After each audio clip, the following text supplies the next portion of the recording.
안녕하십니까. 평양만사 김길선입니다. 수요일 수령절대주의 북한학 152회를 시작하겠습니다.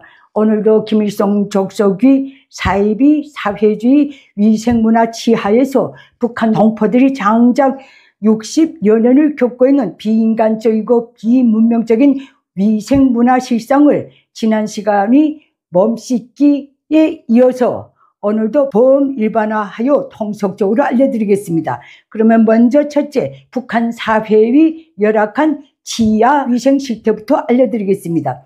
대진 김일성도 역설한 바와 같이 북한 체제는 치약, 칫솔도 제대로 생산, 공급하지 못하는 야만지대입니다.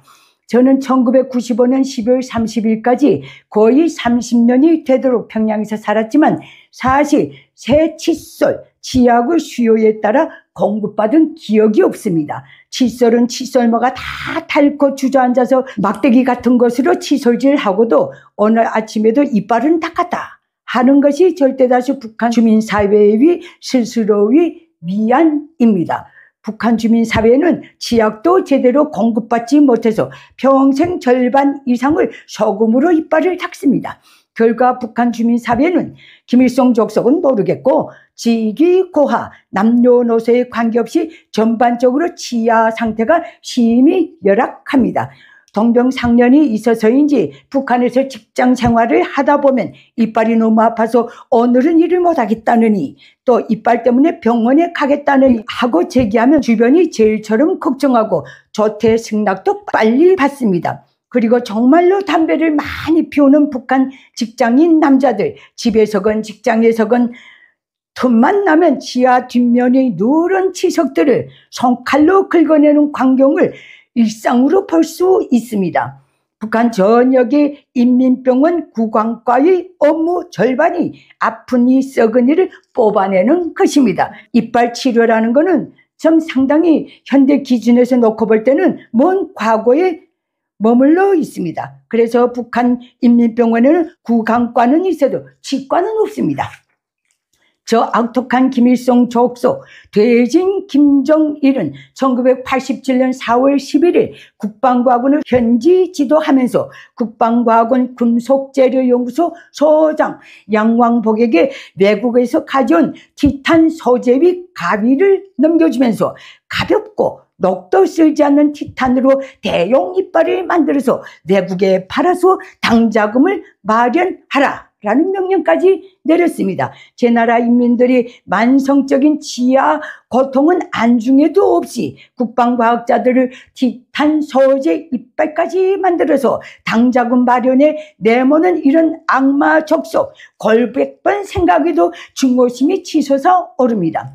다음, 김일성 족속은 그렇게 사랑하는 인민을 위해 구강 청결 관련 어떤 필수품도 생산 공급한 적이 없습니다. 아예 인민 생활 경제에서 구강 청결제라는 메뉴 자체가 없다는 점 알려드립니다.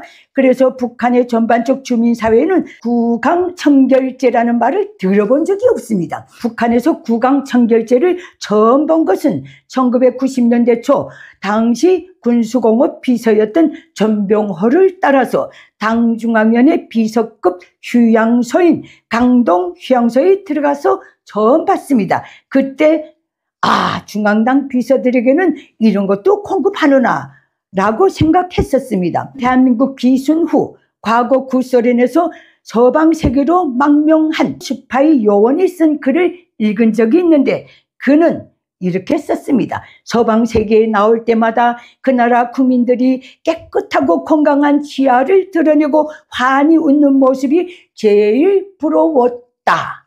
그 글을 읽으면서 저는 과거 구소련 인민들도 이빨 고생을 많이 했구나. 그래도 북한 주민들이 일상으로 겪는 이빨 고생에 비하면 분명히 나았을 것이다 하는 생각을 지울 수가 없었습니다. 다음 두 번째, 북한 주민 사회의 열악한 세탁 실태를 알려드리겠습니다.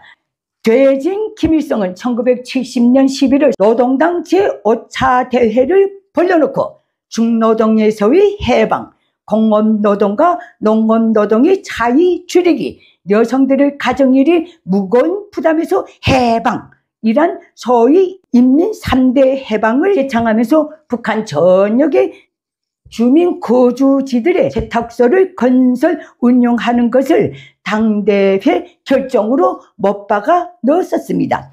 대진 김일성이 그 세탁소 결국 1980년대 초반부터는 전기사정, 물사정, 비누사정 때문에 거의 영업을 중단했고 1980년대 중반에는 아예 없어졌습니다.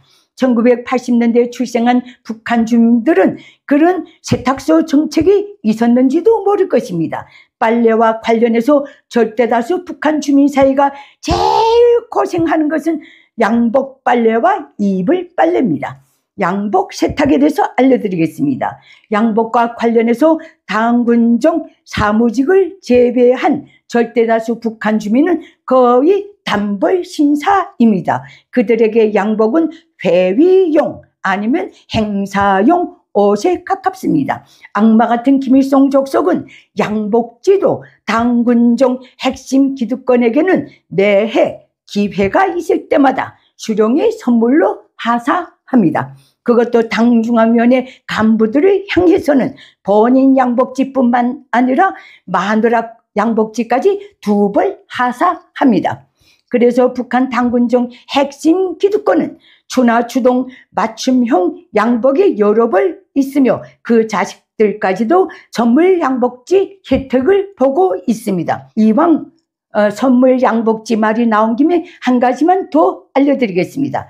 양복지 선물에도 2가지 부류가 있습니다. 하나는 겉감, 안감, 심지, 단추까지 세트로 나오는 양복지 선물이 있고 다른 하나는 겉감만 달랑 나오는 양복지 선물이 있습니다. 이렇게 말하면 단추 그까짓 거 뭐 대수인가 이렇게 생각할 수 있겠지만은 북한은 1960년대 이후 국가 공급망에 포함된 공업품 상점에서 갖가지 단추도 판 적이 없습니다. 북한 주민들은 단추도 낡은 옷에서 돌려막기 하는 식으로 해결합니다. 하지만 양복 전문 세탁소가 없기에 북한의 절대다수 사무직은 새 양복이 생길 때까지 뭐가 묻으면 닦아서 입고 사무실에 출근하면 양복 우통을 벗고 실내 작업복으로 갈아입고 등등등 할 뿐 그 옷이 똥물에 빠지지 않는 이상 웬만해서는 빨아입질 못합니다. 그리고 양복을 제때 빨지 않아서 머릿에 찐 때가 끼어있는 것 그거 북한에서는 일상으로 볼 수 있습니다. 이 문제를 다루면서 저는 북한에서 기자 생활을 하면서 어렵게 접했던 1946년 3월 1일 평양시 3.1절 기념 군중대회를 취재했던 구 소련군 종군 기자의 글을 다시금 떠올리게 되었습니다. 내용은 이랬습니다. 평양 공설운동장에 모여든 평안도 사람들이 하나같이 깨끗이 빨아서 다린 흰 옷을 입고 나온 것에 감탄했다. 왜 이 민족을 백이민족이라고 부르는지 알 것 같다. 이것이었습니다. 자유대한민국 동포들처럼 그렇게 청결로 당당했던 북한 주민들을 옷도 제대로 빨아입지 못해서 늘 밖에 나가면 주눅이 들게 만든 김일성 족속. 생각하면 할수록 증오와 분통이 치밀어 올라서 견딜 수가 없습니다. 오늘은 여기서 마치고 다음 시간에 마저 이어가겠습니다. 감사합니다. 내게 북한 인민들에게 호소합니다. 당장 80년이 되어오는 김일성 족속 노예 체제를 끝장낼 때가 되었습니다. 북한 인민이 진정한 자유해방을 위해 공포를 딛고 힘을 모아서 김일성 족속을 반드시 몰아냅시다. 그 길에서 도움이 필요하신 분들은 언제든지 손을 내밀어 주십시오.